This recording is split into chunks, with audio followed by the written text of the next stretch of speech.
My name's Anthony and tomorrow I'm running 100 miles over that. So I've been running ultras now for about 5 years, and have tackled this one a couple times, one successfully, one rather unsuccessfully. But this year we came back to take on the 100 miles at Grampians for a bit of a different reason. Early this year, my wife and I had our first baby, little girl, Tallulah. She was born on the 17th of January and she was just the most amazing little child you could ever wish for.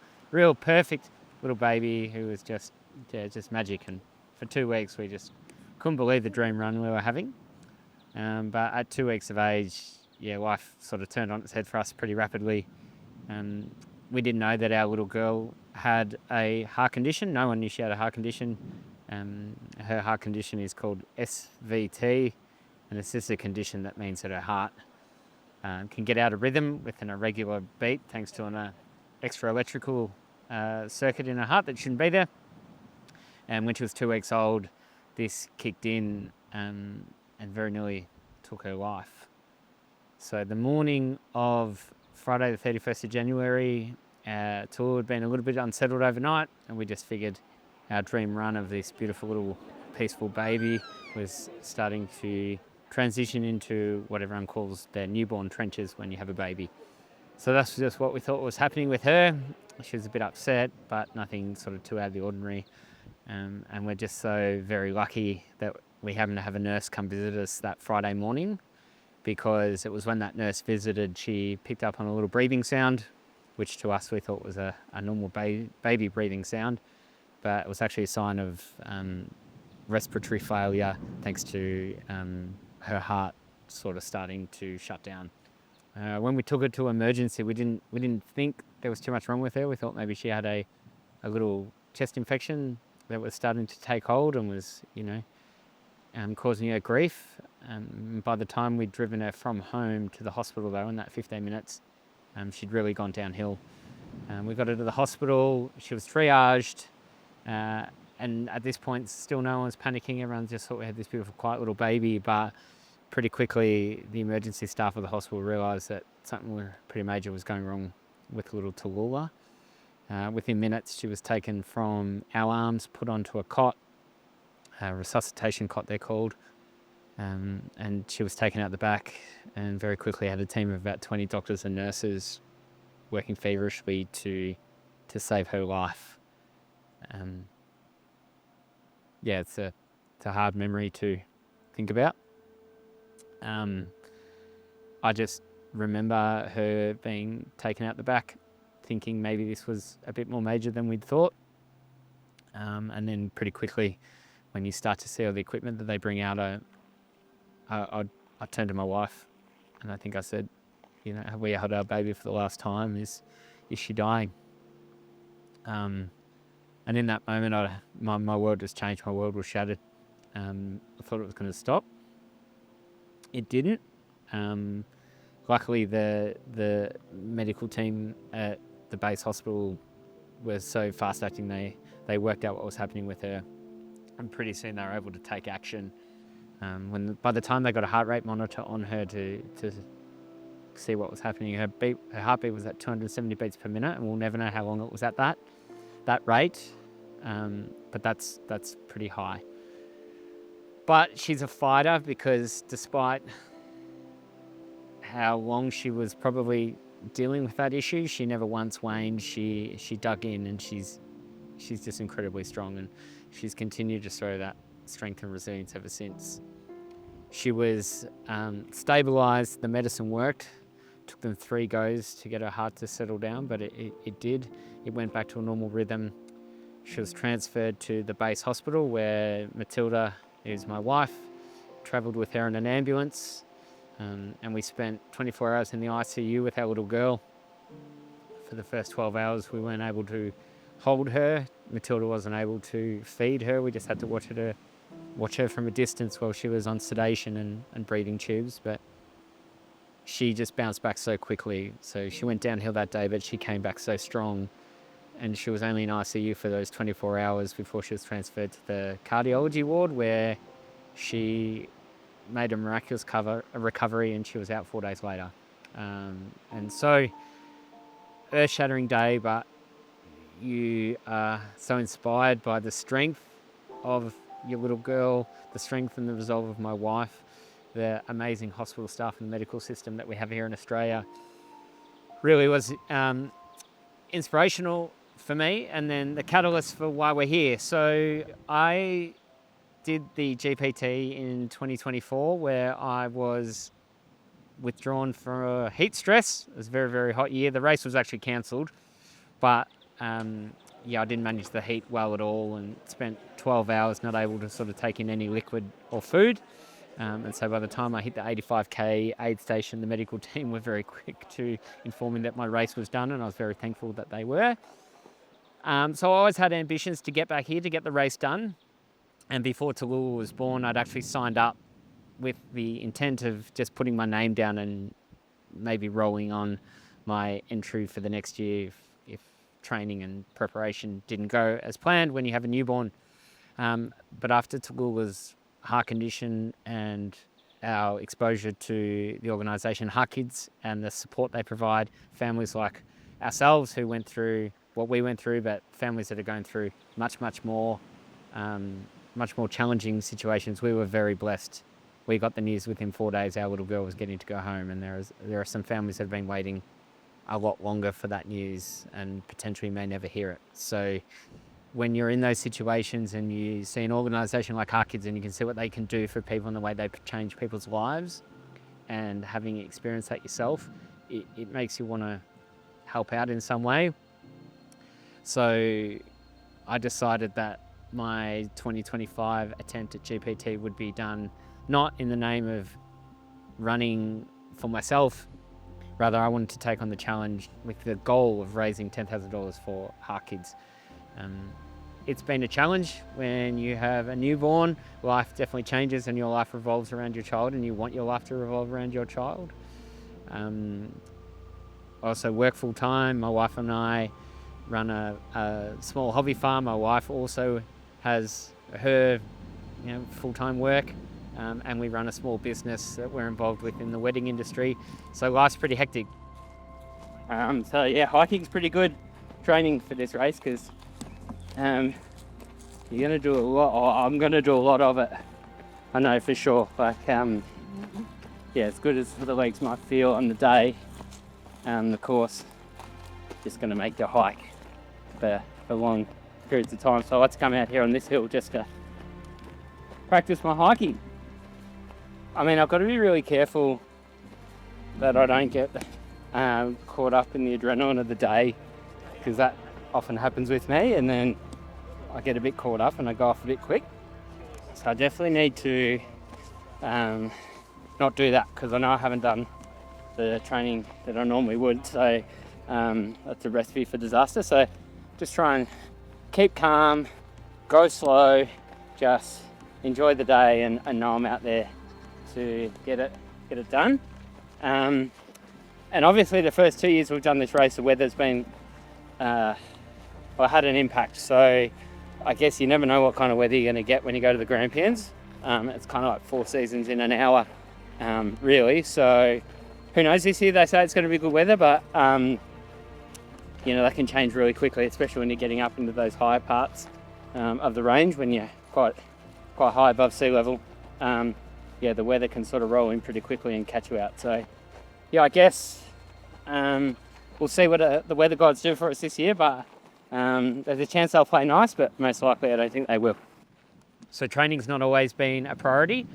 You don't always want it to be a priority either, but that was the point of doing this challenge, was not to do it because it was going to be easy, but to sign up to do something in the name of showing just what people can do, and the strength that you can draw upon from others. So I'm using that as my inspiration to get me over those mountains over the next 30 to 48 hours, whatever the time takes me.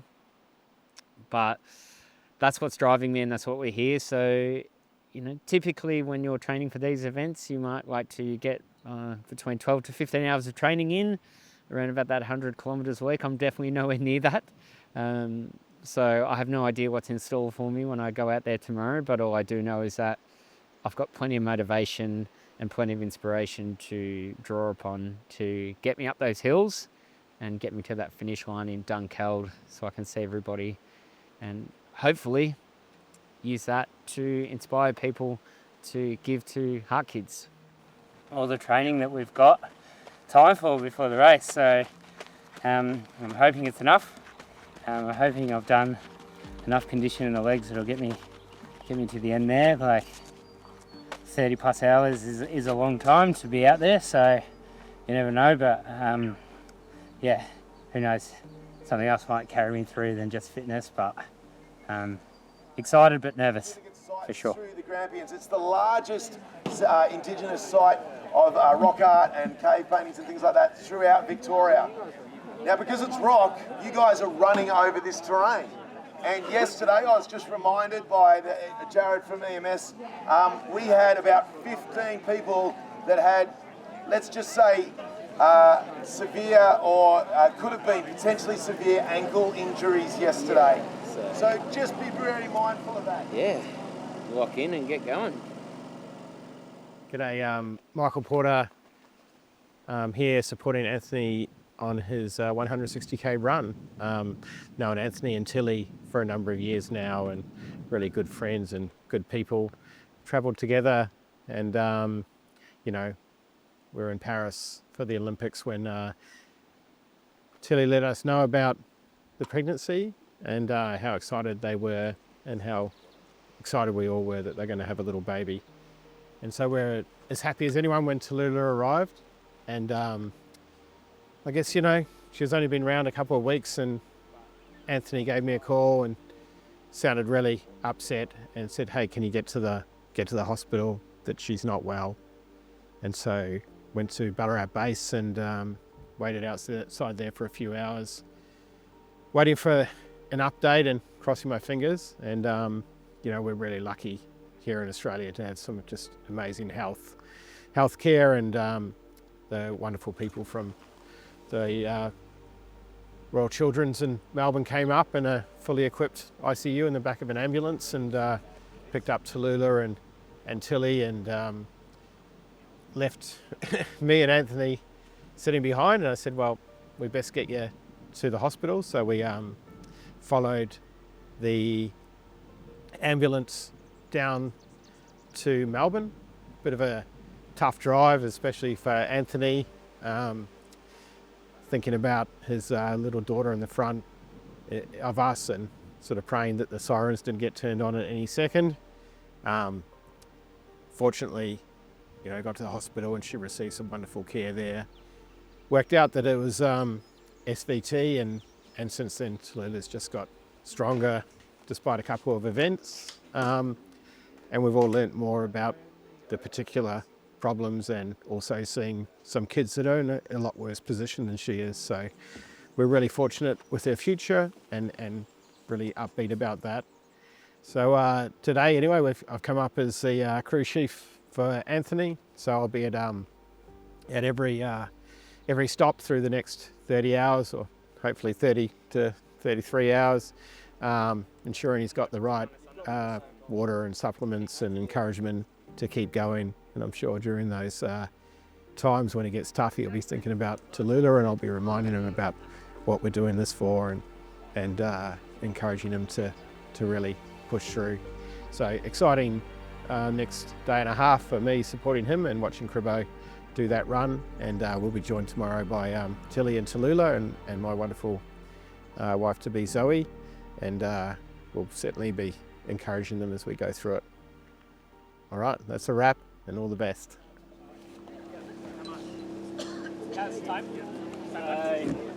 Yeah, we'll see you in about 8 to 10 hours, everybody. Sleep well. See ya. Go guys. So, you were scared last night too, yeah? Oh, that was probably the worst weather I've done. They should have let people out. People would have died last night. Like, I'm not lying.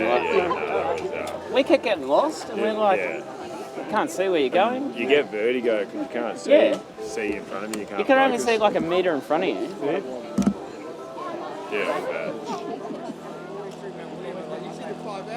bad. Yeah, but then that took longer. Just because you couldn't see. It's like, there's no course marking half the time. I'm like, mate, that is the worst night of running in my entire life. It was like, I don't know, I don't know how to describe it, but like winds were blowing us off, that's never happened before. The wind chill had to be -10 out there. Oh, that was insane. That was, and you couldn't see, and you couldn't put your foot anywhere, so it was just, yeah. I'm lucky Benny came with me. I'd still be up there. You got enough stuff to get you through then, or you just? Yeah, I've got at Mount William I had extra powders and stuff like that. You ready? Yeah. Fucking awesome, mate. All right, let's get it done. Picked up Howie with about, I think we had about 30k to go, somewhere around that, and we had about 4 hours in which we could get that done. So we'd finish in a time that meant Tilly and Tallulah would be there. And yeah, when we ran into that last aid station and everybody was there, you know, Tilly, Tallulah, all my mates, my mum and dad, you know, friends, crew. It was just such a joyous scene, and it was almost like a bit of a I guess an early finish point, because it just felt like then those last 10Ks were a bit of a victory lap. Like, you know, it now felt achievable that we were going to finish in a time, that everybody would meet me at the finish line. And those last 10Ks were actually probably the most enjoyable section of the run I'd had, you know, in 34 hours of running. It just felt light, it felt easy, felt like we could get it done, and we just pushed on. The hills didn't destroy my soul.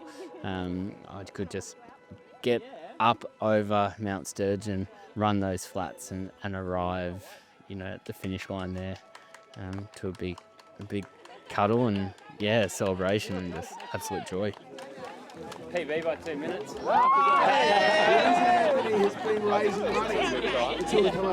The reason that Anthony has been raising money for Heart Kids is his beautiful little daughter Tallulah, at 2 weeks of age, had an SBT.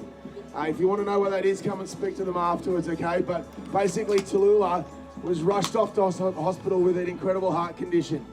And without the support of the organisation called Heart Kids, Tallulah may not have been actually here today. So Anthony thought this year was about, oh, I'm getting a bit emotional right now, but Anthony thought this year was going to be about working with his daughter, but instead, because he did this last year because it was incomplete with the fires, he was here in 2023, but he thought, oh, I'm going to raise some money for these incredible organisation, and he's going to come back. Now Anthony has raised over $8,000 so far and has a very modest goal of $10,000.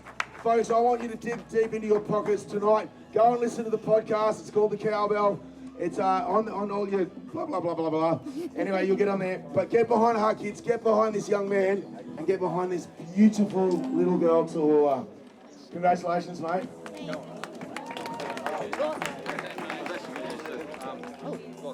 Man, was that a grind, like just, I didn't even think at 50k I could finish that, but, and then at about 60k I thought it would take me the best part of 45 hours, and then going up on that ridge in that storm is probably the scariest moment in my life ever.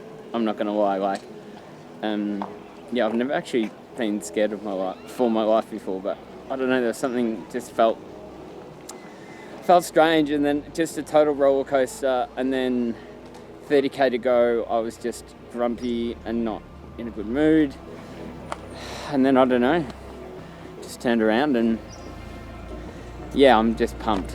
I'm just, I don't know, having your daughter and wife there who are your inspiration, I think that changes that and it makes it all worthwhile.